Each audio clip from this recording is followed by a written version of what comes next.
I have a plan for the people of my country. মনে করুন 2026 সালের 12ই ফেব্রুয়ারি BNP ক্ষমতায় আসলো। কেমন হবে সেই বাংলাদেশ? টাইম মেশিনে আপনাদেরকে কিছুক্ষণের জন্য 2031 সাল পর্যন্ত ঘুরিয়ে আনবো। বিএনপি যদি কোনোভাবে ক্ষমতায় আসেই, তাহলে আমরা যে বাংলাদেশকে দেখব তার একটা প্রতিচ্ছবি আজকের অনুসন্ধানে তুলে ধরার চেষ্টা করা হবে।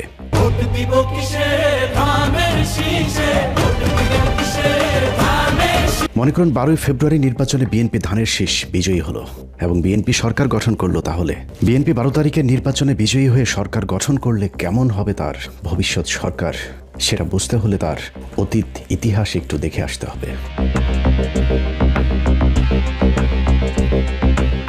আওয়ামী লীগের 15 বছর ভোটারবিহীন নির্বাচনে ক্ষমতায় থাকার যে থিওরি, সেটার উদ্ভাবক ছিল বিএনপি। বাংলাদেশ স্বাধীনের পর প্রথম গণতান্ত্রিক নির্বাচন হয় 1991 সালে। সেই নির্বাচনে বিএনপি ক্ষমতায় আসার পর 1996 সালে প্রথম নির্বাচিত কোনো সরকারের 5 বছর পূর্ণ হয়। কিন্তু ক্ষমতার 5 বছর পূর্ণ হবার পরেও বিএনপি নির্বাচন দিতে গড়িমসি শুরু করেন। ফলশ্রুতিতে জামাত, আওয়ামী লীগ সহ প্রধান রাজনৈতিক দলগুলো 1996 সালের 15ই ফেব্রুয়ারির সেই পাতানো নির্বাচনকে বয়কট করে। কিন্তু সংকটের সমাধান না করে বিএনপি জোরপূর্বক এক নির্বাচন অনুষ্ঠানের মাধ্যমে আরও এক মেয়াদ ক্ষমতায় থাকার চেষ্টা চালায়। সেই নির্বাচনের পর সরকার গঠন করলেও বিএনপি 3 মাসের বেশি টিকতে পারেনি। একই বছরের 12ই জুন তত্ত্বাবধায়ক সরকারের অধীনে আরেকটি নির্বাচন হলে সেই নির্বাচনে বিএনপি পরাজিত হয়। এরপর 1996 সাল থেকে 2001 সাল পর্যন্ত আওয়ামী লীগের ইসলাম বিদ্বেষী সরকারের বিরুদ্ধে একজোট হয়ে বিএনপি, জামায়াত সহ 4টি রাজনৈতিক দল 2001 সালের 1 অক্টোবরের নির্বাচনে আওয়ামী লীগের বিরুদ্ধে রায় দেয় এদেশের মানুষ। 2001 সালে বিএনপি জামায়াত জোট সরকার 5 বছর ক্ষমতায় থাকার পর আবারও ক্ষমতা হস্তান্তরে গড়িমসি শুরু করে বিএনপি। বিচারপতি কে এম হাসানকে নিয়ে নানা ধরনের নাটকীয়তার পর বিএনপি পন্থী শিক্ষক ইয়াজউদ্দিন আহমেদকে একাধারে তত্ত্বাবধায়ক সরকারের প্রধান এবং রাষ্ট্রপতির পদে বসানো হয়। কিন্তু নিজের লোককে তত্ত্বাবধায়ক সরকারের প্রধান বানিয়ে আবারও ক্ষমতায় বসার স্বপ্ন পূরণ হয়নি বিএনপির। 2006 সালের জানুয়ারির 11 তারিখে শুরু হয় সেনাবাহিনীর নেতৃত্বে বহুল আলোচিত 111 সরকার। বাংলাদেশের ক্ষমতাসীন দল হিসাবে বিএনপির চ্যাপ্টার ওই দিনই ক্লোজ হয়ে যায়। দলটি আবার কবে ক্ষমতায় আসবে তা এখনই বলা সম্ভব হচ্ছে না। তবে ক্ষমতায় থাকাকালীন বিএনপির 5 বারের দুর্নীতিতে চ্যাম্পিয়নশিপ ট্রফি থেকে শুরু করে সারের জন্য মানুষের বুকে গুলি চালানো, বিদ্যুৎ খাতে লাগামহীন লুটপাট, বিদেশে টাকা পাচারের কালিমা এখনো দগদগে হয়ে আছে বিএনপির কপালে। তবে আগের সেই বিএনপির এখন নাবিক পাল্টেছে। নতুন দলীয় প্রধানের হাতে বিএনপির নতুন নির্বাচন। এই নির্বাচনে জয়ী হলে বিএনপি দেশ পরিচালনায় কতটা সফল হবে তার কিছুটা ধারণা পেতেই আমাদের আজকের এই ভবিষ্যতের পথে বিচরণ। প্রিয় ভাই বোনেরা, বদরের যুদ্ধ নিশ্চয়ই আপনারা জানেন কম বেশি সবাই। হযরত আয়েশা তার নেতৃত্বে পরিচালিত হয়েছিল। বিএনপি 2031 সাল পর্যন্ত ক্ষমতায় থাকলে বাংলাদেশের চিত্র কেমন হবে চলুন তার একটা নমুনা দেখা যাক। বিএনপির মনোনয়ন থেকে শুরু করে প্রার্থী বাছাই, জোট গঠন, প্রচারণা, প্রতিশ্রুতি সবখানি শুভঙ্করের ফাঁকি। আমরা প্রথমেই বিএনপির মনোনয়ন বন্টন নিয়ে অনুসন্ধানে শুরু করব, যেখানে বিএনপি খোদ নিজেদের দলের নেতাদের সাথেই মহা প্রতারণা করেছে। এটা নির্বাচনী জনসভা, সেই জন্য আমরা একত্রিত হয়েছি। বিএনপিতে ত্যাগী নেতাদের বেশিরভাগ মনোনয়ন পায়নি। অন্তত অর্ধেক প্রার্থীর বিরুদ্ধে ব্যাংকের টাকা আত্মসাৎ, দখলবাজি, চাঁদাবাজির সুনির্দিষ্ট অভিযোগ রয়েছে। তারপরেও তাদেরকে মনোনয়ন দিয়েছে বিএনপি। এই মনোনয়ন প্রক্রিয়া থেকেই শুরু হয়েছে দুর্নীতি। একজনকে মনোনয়ন দিয়ে টাকা নেওয়া হয়েছে একাধিক নেতার কাছ থেকে, যাদের অনেকেই মনোনয়ন না পেয়ে এখন টাকা উদ্ধারে কঠিন যুদ্ধ করে যাচ্ছেন। এবার ত্রয়োদশ জাতীয় সংসদ নির্বাচনে আমি একজন নমিনেশন পদপ্রার্থী ছিলাম। আমি বাংলাদেশ জাতীয়তাবাদী দলের একজন সাধারণ কর্মী। আমার প্রচারণা দেখে জনাব কয়সার আহমেদ, যুক্তরাজ্য বিএনপির সেক্রেটারি, উনি আমাকে যেভাবে হোক আমার নাম্বারটা সংগ্রহ করে এবং আমার সঙ্গে সে যোগাযোগ করে। সে আমাকে বলে যে উত্তরবঙ্গের নমিনেশনের, বাংলাদেশ জাতীয়তাবাদী দলের নমিনেশনের যে ফাইল তার কাছে, তো এই বাঘাচারকাটে একজন অভিভাবক দরকার।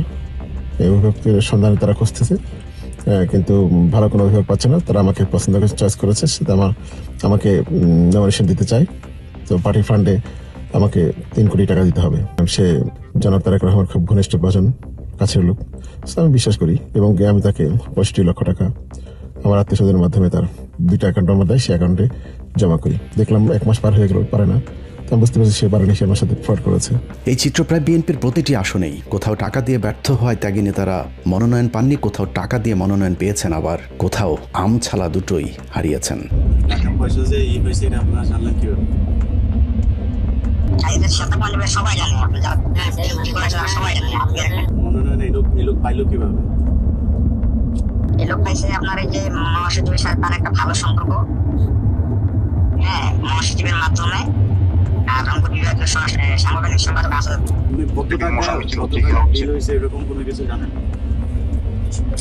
সম্ভবত 3 কোটি টাকা এটা ভাগ করে নিচ্ছে মহাসচিব আপনার আসাদের হাবিবুল আব্দুল সাত্তার পাটোয়ারি।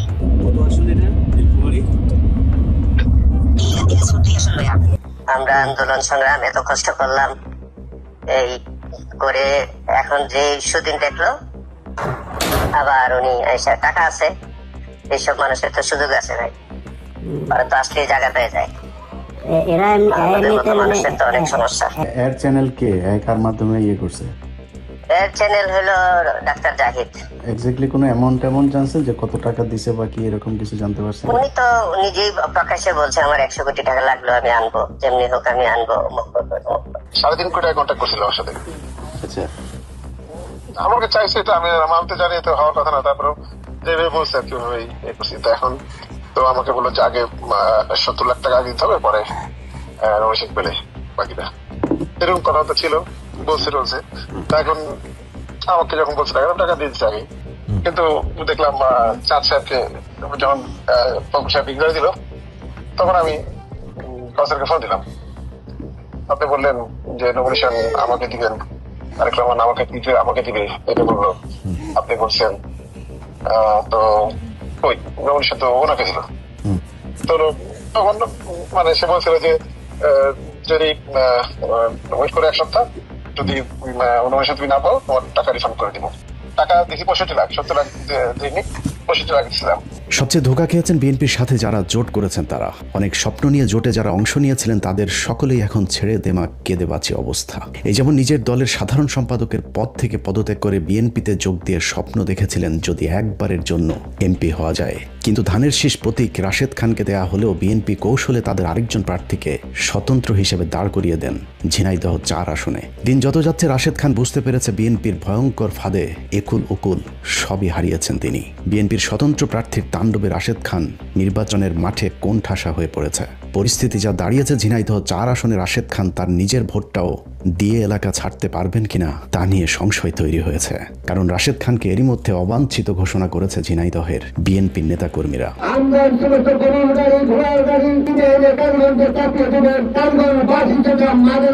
একই অবস্থা গণ অধিকার পরিষদ নামে কথিত এই রাজনৈতিক দলের প্রধান নেতা নুরুল হক নুরুর আসনে যা শুরু হয়েছে তাতে যে কোনো সময় নুরুকে মেরে ফেলতে পারে এমন আশঙ্কা করেছেন ভাতারের আশায় লাং হারানো রাজনীতিবিদ নুরুল হক নুরুর অভিযোগ তার কর্মীদেরকে ধর্ষণও করেছে বিএনপির সমর্থকেরা। হাসান মামুন আমাদের কর্মীদের কি এই হত্যা করছে, রেপ করছে, বাড়িঘর জ্বালিয়ে দিচ্ছে, পুড়িয়ে দিচ্ছে, কয়েকদিন পরে হয়তো আমারও লাশ পাওয়া যেতে পারে। অথচ বিএনপি তাকে কথা দিয়েছিল ওই আসনে বিএনপির কোনো প্রার্থী থাকবে না। নুরুল হক নূর, গণ অধিকার, পটুয়াখালী 3। নুরুর রাশেদের মতো কুলহারা কলঙ্কিনীর মতো ব্যর্থ হবার পথে আরেক রাজনীতিবিদ আন্দালিব রহমান পার্থ। এক দল এক নেতা আন্দালিব রহমান পার্থ নিজ দলের সবাইকে পথে বসিয়ে নিজে চেয়েছিলেন এমপি হতে, কিন্তু ভোলায় 1 আসনে পার্থকে দেয়া হলেও বিএনপি তাদের আরেকজন প্রার্থীকে কৌশলে প্রার্থী করে রেখেছেন। সূত্র জানিয়েছে বিএনপির পক্ষ থেকে কথিত বিদ্রোহী প্রার্থীকে বলা হয়েছে পার্থের লোকজনকে পিটিয়ে পাটিয়ে যদি জিতে আসতে পারো তাহলে আবারও ফুলের মালা দিয়ে বরণ করে নেওয়া হবে। সেই আশ্বাসী ভোলা 1 আসনে প্রতিদিনই চলছে বিএনপি আর জোট প্রার্থী পার্থের দলের মাঝে রক্তক্ষয়ী সংঘর্ষ।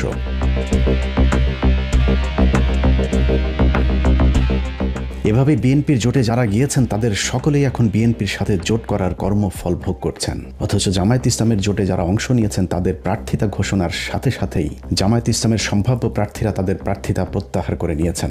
10 দলীয় নির্বাচনী ঐক্যের চূড়ান্ত প্রার্থী হিসেবে এনসিপির জুবাইরুলকে সমর্থন দিয়ে নির্বাচন থেকে সরে দাঁড়ালেন চট্টগ্রাম 8 আসনের জামায়াতের প্রার্থী ডাক্তার মোহাম্মদ আবু নাসের। জামায়াত ইসলামী কেন্দ্রীয় সংগঠনের সিদ্ধান্ত এবং 10 দলীয় জোটের সিদ্ধান্তের প্রেক্ষিতে নারায়ণগঞ্জ 3 আসন থেকে বাংলাদেশ জামায়াত ইসলামীর মনোনীত প্রার্থী দাঁড়িপাল্লা প্রতীকের ডক্টর ইকবাল হোসেন ভূঁইয়া আজকে থেকে ফরমালি সরে দাঁড়ালেন। জামায়াতের এসব প্রার্থীদের অনেকের নিশ্চিত জয়ের সম্ভাবনা থাকা সত্ত্বেও তারা ভোটারদের চোখের পানিতে বিদায় নিয়েছেন।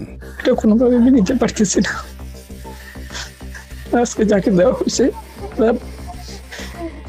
কেন্দ্রতে এজেন্ট দেওয়ার মতন পক্ষ নাই, আর যেখানে আপনার জনপ্রিয়তা সবার উপরে। আমরা খুব আশাবাদী ছিলাম এবার রামগঞ্জে আপনাকে বিপুল ভোটে বিজয়